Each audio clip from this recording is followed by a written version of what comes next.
Why don't you intro the show since it's your movie? We come to the theater to laugh. I'm just kidding. That was a fantastic intro. There's a reason why I am the A Mike. It is time to talk about Ballerina. Can you take over for me, please? It is time to talk about Ballerina. The reason why Kellerman is introing because it's his movie, his third entry into the Fantasy Box Office League. If this is the first time you're watching this show, the three of us in the grander scheme with Alche and other friends included are playing in a Fantasy Box Office League. We draft 5 movies coming out this calendar year. Whoever makes the most money in the worldwide box office wins the league. Kellerman is in second place right now, mostly thanks to Minecraft, and he now has Ballerina on the heels of this podcast coming out this weekend. Will it shoot him back up to the top? Will Lilo and Stitch keep taking that number 1 slot of the weekend? That's my movie, and that's why I'm so happy to talk about it. TJ is here. He's nowhere near the top of this list. His big guys are coming later. But how excited are you, TJ, for the 5th installment in the greater John Wick universe and the first spin-off of the John Wick franchise? It's Ballerina. I'm pretty darn excited. I think that the most recent James Bond movie was a bit of a mixed bag, but I think objectively the sequence where Ana de Armas comes in and it becomes a two-hander between her and Daniel Craig for whatever that 20-minute segment is awesome. The best part of the movie. It's hard for a lot of actors to look natural and believable with the gun, and even with her slight frame, she looks badass and capable. And they know how to make action movies over there at the John Wick factory, and they know how to make their actors really seem credible. And I've seen a lot of footage online where Keanu Reeves is working directly with her to help her with the fight sequences, the gun stuff, and there's nobody more valuable in terms of in front of the camera in all of Hollywood and knowing that stuff. So I think it looks like a great fun time in the movies. We haven't had a movie quite like this in a while, of this kind of caliber, hard R, big movie star, big franchise in a minute this summer. So I'm quite excited about it. Now, Kellerman, this is your movie, but you are not the first person in the Fantasy Box Office League to own this movie. This movie was supposed to come out last year. It was drafted by the man who left this show, Alex Alche, a former co-host of this show. We do wish him well wherever he may be right now. But he owned this movie last year, and it got pushed a full calendar year to come out in 2025. So were you angry that you didn't draft this movie last year? And why did you choose to take it again this year, knowing it's a full year on the back shelf? Well, I don't regret not taking it last year because my choices last year were excellent, and the only reason I didn't come in first is because nobody saw Wolverine and Deadpool making what it made, which is what put you in first place. Ridiculous statement. I was in second place. I was in second place the entire time, all the way to the end, except for Wolverine Deadpool. This year, I put it in my stable because first of all, we did the draft a little differently. So I had a limited amount of money to spend. Yeah. And this was one of my later picks in the draft. But I think it's good for, every John Wick movie, each one has made more than the previous. I think this one doesn't make more than the previous because it is a spinoff and not a, Keanu Reeves main starring John Wick movie. But even if it falls back a little bit, I think it's still good. I think this is actually good for like $300 million, unlike what TJ thinks might make $300 million. Yeah, check out yesterday's episode if you want to hear what TJ thinks is going to make $300 million this episode. If you need a good laugh, it's a real good part of the podcast. But I will say, Kellerman, I did not...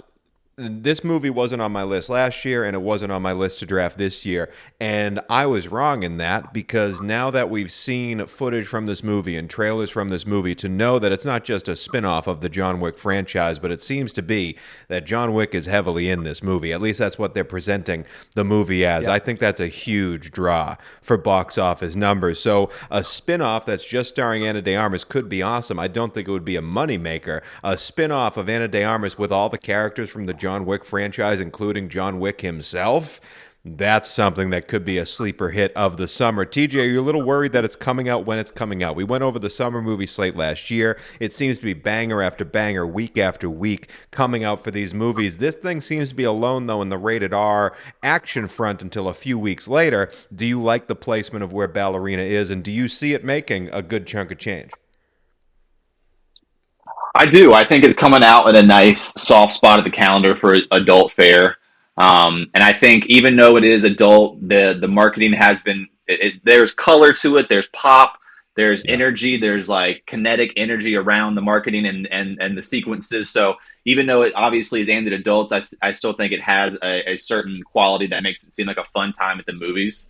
And yeah, they did extensive reshoots of this basically whole movie to add more Keanu, and they brought in another director to do a lot of reworking, which sometimes is a disaster and sometimes is great. So we'll see. Oh no, that's a little sometimes scary, Kellerman.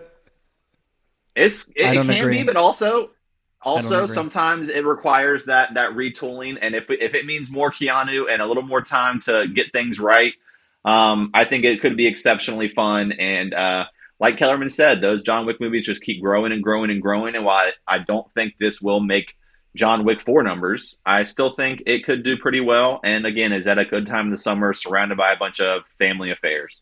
Well, let's go through. I will say this, and hold on a second, Tony. I will say this, and this is not just because it's my movie, but my personal opinion is that not only have the John Wick movies continually made more money, but they keep getting better, which is separate from the amount of money that they make. I think that the movies are more interesting and more fun and have bigger set pieces each time. And this, whether or not it makes as much money as the last one, has the potential to still continue being excellent, in the action movie genre. Although, I got to tell you, The Accountant 2 and The Working Man and the other R-rated movies that we've seen come out so far this year are really not giving me a whole lot of confidence that audiences are interested.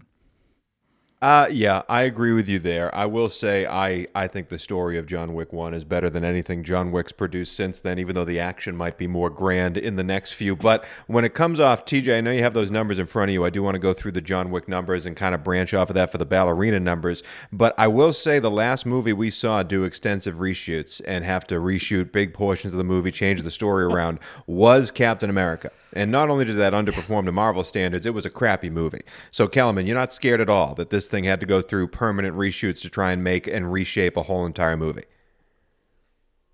Every movie gets extensive reshoots. That's my only response to that. Some for the better, some for the worse. Everybody, it's all about what the sentiment is, right? Are we speculating that it was reshot because it was bad before and they're trying to make it better? Or are we speculating that it's being reshot? Captain America was reshot to incorporate a whole new story that it had been conceived of without.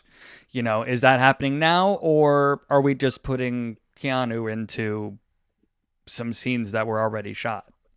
I don't know. TJ, let's go through the John Wick numbers. Essentially, both domestically and worldwide, if you want to read through all 1 through 4, because they do. It's like a train that doesn't stop moving when it comes to making money. I'd be happy to, Tony. We got John Wick 1 with a domestic opening of a modest $14 million. Went on to make $86 million worldwide. But that movie had a big life after its theatrical release on digital and when people still watch DVDs. John Wick 2 came out with doubling its original. So franchises can double their original, Megan 2.0. John Wick domestic opening weekend made $30 million, double its opening of John Wick 1, and worldwide it made $172 million, doubling the first one. And then John Wick 3 came out, another increase. We went to $56 million. Nearly doubling again domestic opening, and went to $327 million. So your whole sequels don't. This thing is exact proof that sequels can double their money. Bro, Megan is not John Wick. It's more relatable and it's PG-13, so more people can go to it. You're right. And then John Wick 4 domestic opening weekend 73 million and went on to make 440 million worldwide. Wow. Crazy. Wow. Those are gargantuan numbers. Gargantuan numbers. Huge. Kellerman, before we dive into over-unders, let's do this because it could be a movie My biggest weakness. that makes or break your season. This is a movie that if it overperforms, it's just like Minecraft, man, this shoots you right back up to the top. If it underperforms, though, like The Accountant, you could be still having a long climb Could with be just sunk. Fantastic Four left in your holster here. What is the overall number for The Ballerina when it's all said and done? What is the overall box office for The Ballerina? I'm going to say 350 million. 350. 350. Man, I would tend to agree with you if it wasn't coming out right now, because I do think this summer is going to eat each other up. 350 is a big number. I'm going to go a full 100 million less. I'm going 250. TJ, what do you say? Total box office. Well, I'll just say, Kellerman, I think your number is astute because this movie does slot in between in the timeline between John Wick 3 and 4. So it's really nice that you slotted in the box office in between what John Wick 3 and 4 made. But I will go in between Kellerman and Tony Squares and say 300 million. 300 Wow. even. Now, when it comes to John Wick, I said John Wick #1 earlier on this show is the best John Wick movie because of the storyline behind it, and it's true. I think the storyline behind John Wick is why people gravitated towards it. When it came up to streaming, it was a really easy movie right from the jump to really get entertained by. Super simple in its premise, and we just got going. And at the heart, it's a movie about revenge. John Wick's dog gets... It's a sad story, folks. Doesn't quite make it, and John Wick just simply goes back into this world of being an ultimate superhero-style serial killer because he needs to get revenge for his lost pup. Do you think John Wick is one of the best movies about revenge in the history of revenge movies? Because it's an often used plot point. Main guy needs to get revenge on what has hurt him. Do you think John Wick deserves to be a top 3 revenge movie? It doesn't go on my personal list of top 3 revenge movies, but it certainly has its place in the pantheon, having started what I've seen as being a whole new genre of action movies with the smallest inciting incident leading to the maximum number of deaths. It really is a very small but pivotal inciting incident. It does grab you. TJ, Boy, a lot of people die for that dog. A lot of people die for that dog. TJ, Well, what are it is some a of beagle. It's true. It's a beagle. That's true. TJ, what are some of your favorite revenge movies? Top 3 revenge movies. Let's dive into it. If this doesn't reach Kellerman's list, what makes the list? Well, I was going to think that we were just making it a given that John Wick was on the top 3, so I was going to suggest we pick 3 outside of that. But if Kellerman's vetoing it right off the jump, fair enough. I got a couple. It's just here. not on my list. Yeah, I'm open to the argument. It's just not on my personal list.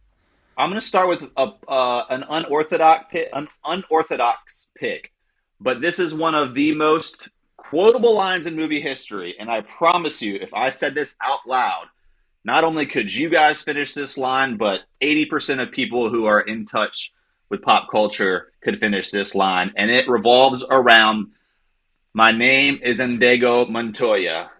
Oh. You killed my father. Prepare to die. I mean, come on, baby. The most quotable revenge line in all of cinema history, The Princess Bride. Princess Bride is a great selection, but TJ, the way you put that up there, I thought you were going to say something else. My name I did is too, Maximus actually. Decimus Meridius. I think Gladiator is one of the best revenge movies out there, and I think Gladiator deserves to have a spot on this list right next to The Princess Bride, because I love the Princess Bride pick, but it's so funny that that's the line you chose, because that's the line I wanted to use. Gladiator is one of my choices. Kellerman, what do you want to throw out there? Gosh, I just got to say that The Princess Bride can't go on this list because The Princess Bride is not a revenge movie. The Princess Bride is a romantic fairy tale, and some of the characters are out for revenge, but it is not a revenge movie. It's one of the His most quotable lines objective of all is time. not.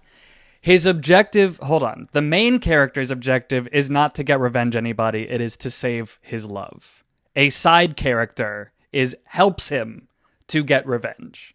And Yeah, there's but only when you- one. We've done these lists before. It's not always the main character that makes it a so and so movie, a Jack Black Dude, movie, that so to is speak. it just isn't it is a movie that has revenge in it, but it is not. I cannot accept putting The Princess Bride in the category of revenge movie. That What is about Gladiator? absurd. Gladiator is a better pick, but still not on my list. I'm gonna say one of the revenge movies that really like impacted me when I was younger and just learning about like film and different types of film, and that's gonna be Memento. I think Memento pushed the genre forward a little bit, and independent filmmaking all at once.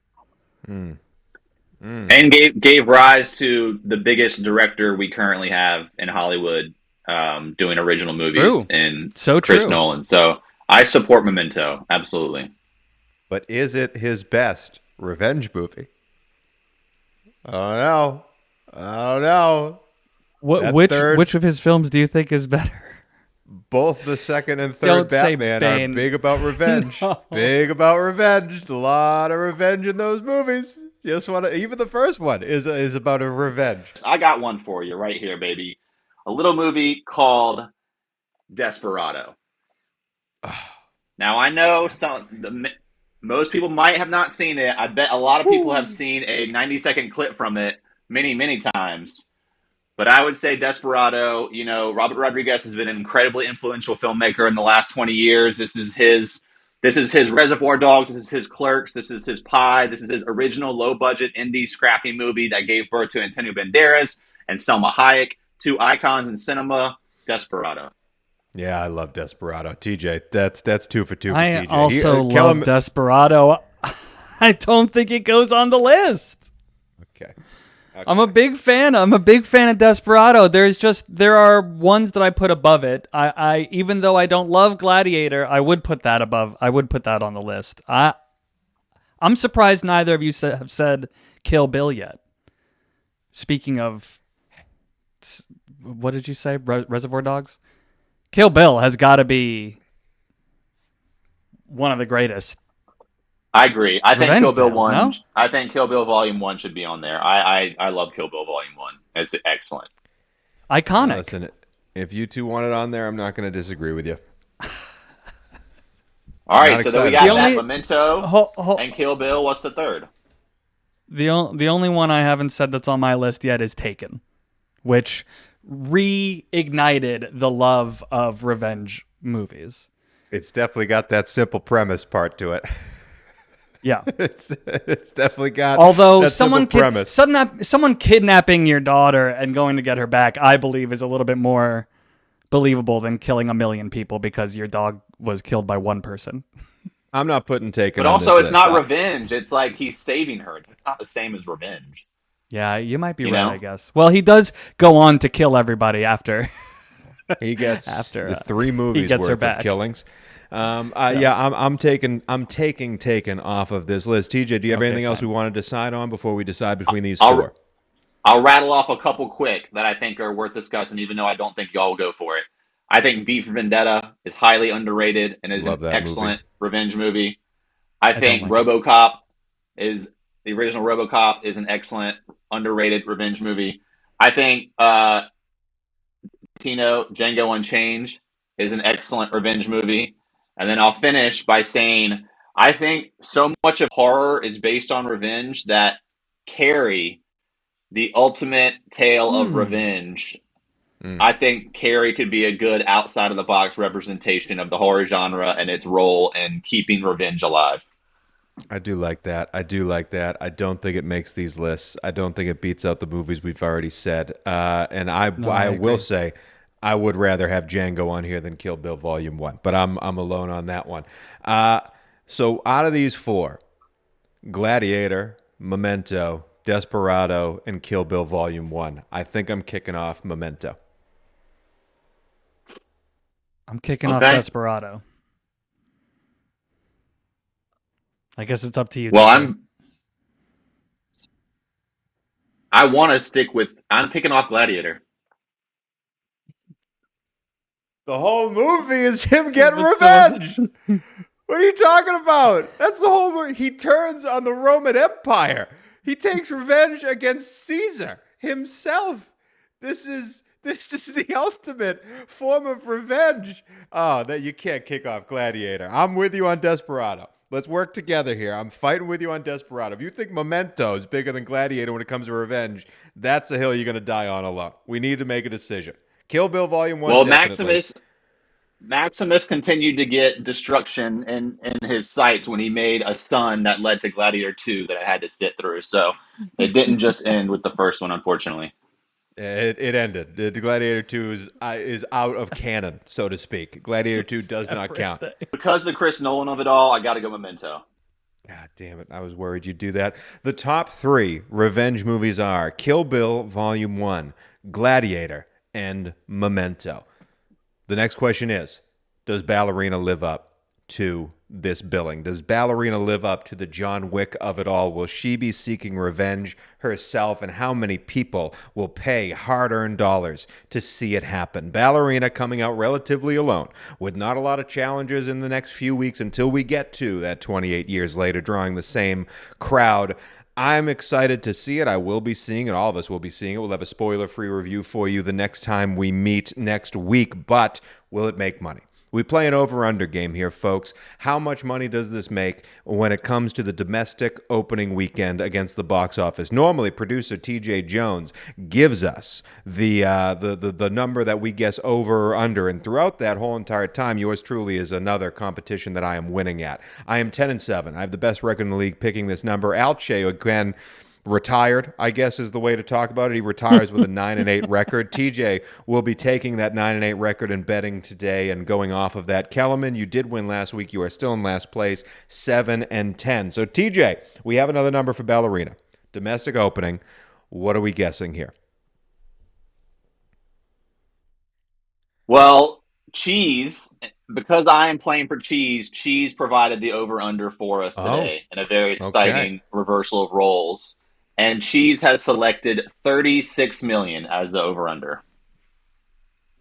Over. 36 million opening weekend. Kellerman's in already.